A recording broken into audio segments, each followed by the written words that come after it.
Well guys, it's only been 6 months since RTX launched, and it's only taken that long to finally get one title that has both features. That being obviously DXR ray tracing and DLSS, or deep learning super sampling. Deep learned?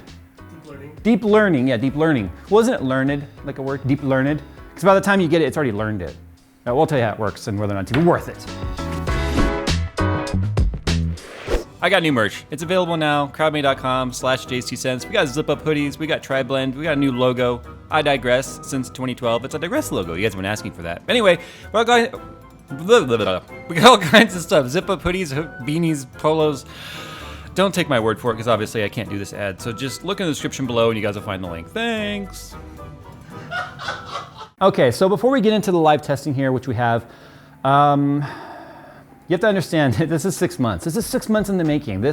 I think gamers they're just sick of waiting. We want titles to take advantage of the hardware that's sitting here. Up until this point, if you weren't playing Battlefield 5, you had RT cores and Tensor cores sitting in your card doing nothing. Granted, you had an RTX card. Well, we had Final Fantasy 15 come out with the DLSS. Okay, fine, it's Final Fantasy 15. It's cool and all, mostly a console game. I don't think I heard a lot of people really talk about it. We've had Metro Exodus, which we got to see demos of last year when we were at PAX. That's not even using full ray tracing for reflections. It's using ray tracing for global illumination. It's using that to try and ray trace the light and make the lighting more realistic, like an HBO on steroids, basically. Then we have Battlefield 5, which launched with DXR, and then DLSS came much later, which is kind of like right now. So we're gonna go ahead and do some live testing on this. We are using a 4K panel and a 2080 Ti. Now I've got a huge rant I'm gonna talk about. In fact, we'll just get in here right now and show you so you can see it firsthand. So you have to have the latest NVIDIA driver installed to take advantage of this. I think it's 418.91 or something like that. Whatever the latest driver is, at least February 13th or later, should have these new features. Plus it's a 20 gigabyte update for Battlefield 5.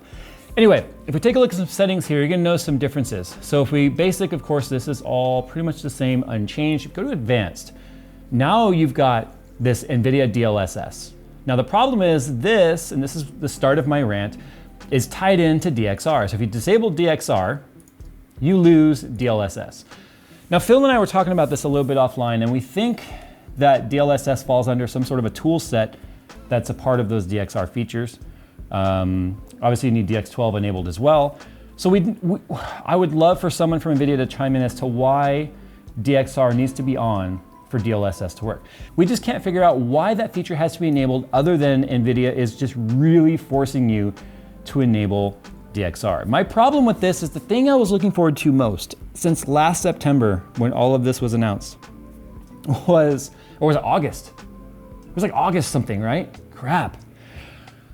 I wanted to take advantage of an improved super sampling. The biggest hit you can take to any post-processing is anti-aliasing and super sampling. Those are the two things that can give you the biggest impact in your performance. And my thought was like, screw DXR. If I don't care about that, but I just want the improvement of having those 500 and some odd Tensor cores in the 2080 Ti doing something, then we can enable it, get the improvement, and then we don't have to worry about DXR, but it's tied in now. So now you're forced to take the initial hit of DXR. And even though the scene is improved with DLSS on, as you will see, it's nowhere near what it is with those features off entirely. So it's just really disappointing. DXR is on right now. We are running 4K, and DLSS is currently on. So this is a static image. Let me go here where we can see a little bit more in the distance. So yeah, 64, 65. Okay, so obviously 62 to 65 plus minus 3. So now if we go in here and we just disable DLSS, or the deep learning super sampling, watch what happens to our FPS. So there's definitely an improvement here. I mean, quite a bit. From 48 to 65, looks like we're hovering more so around 51, 49. I mean, I wouldn't consider this very playable as, all right, so it's pretty obvious that DLSS is doing something. I just kind of wish it was doing something with DXR off. So as soon as we go 1080, watch this. DLSS is off.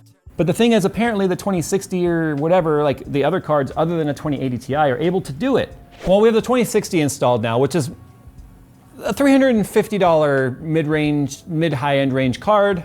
But like I just said, the 1080p DLSS does work with that card, as you can see, which has me going, again, NVIDIA, please answer the question, why can't you do it with the 2080 Ti? Why not give it to this card? I don't understand why that is. It's obvious that they can do it at the resolution because of the 2060. Okay, so 2060 now, same settings as we cut off with, or took the 2080 Ti off. Everything in Ultra, medium on DXR ray trace, and then Ultra still on FX amount. This card I don't feel like was ever really intended for Ultra everything, but as you can see right now, with ray tracing and stuff on, I mean, this is actually not terrible. Now the sad part is this card was getting like 110, 120 FPS in Battlefield 5 with DXR off. We're getting about the same FPS as we were with the 2080 Ti. Oh God! We're getting roughly the same FPS in 1080p as we were getting with the 2080 Ti in 4K, a couple of FPS higher than that.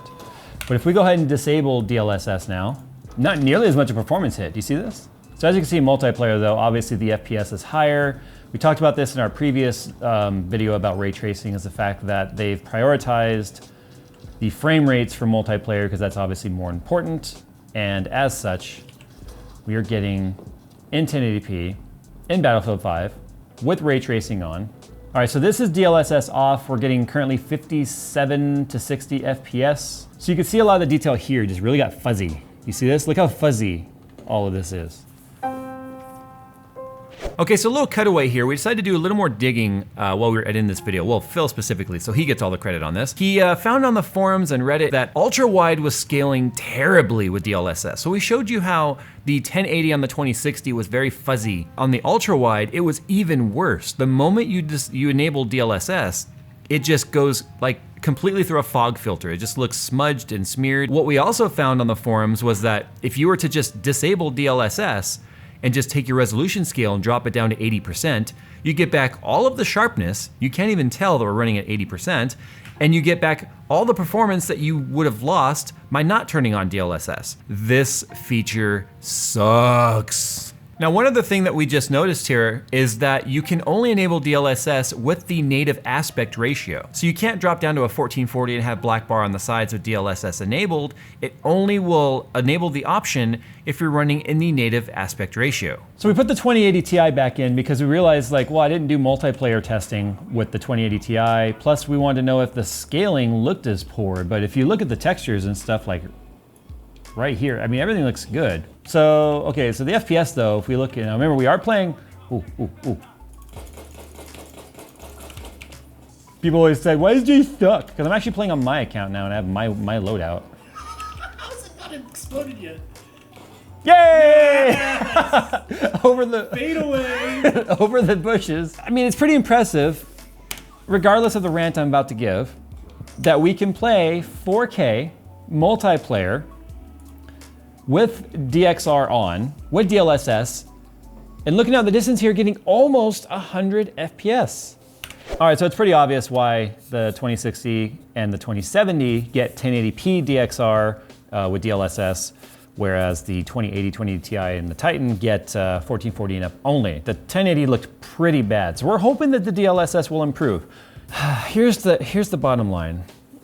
I'm really just concerned about the fact that this feels a lot like when you go into a dealership and you go to buy a car and you're like, I want the HID headlights. Well, sir, that comes in the premium package, and in that you get the headlights and the leather steering wheel, the heated steering wheel, the leather interior, the chilled cup holders, the wine chiller in the back, you know, all the things you don't care about. I just want the headlights.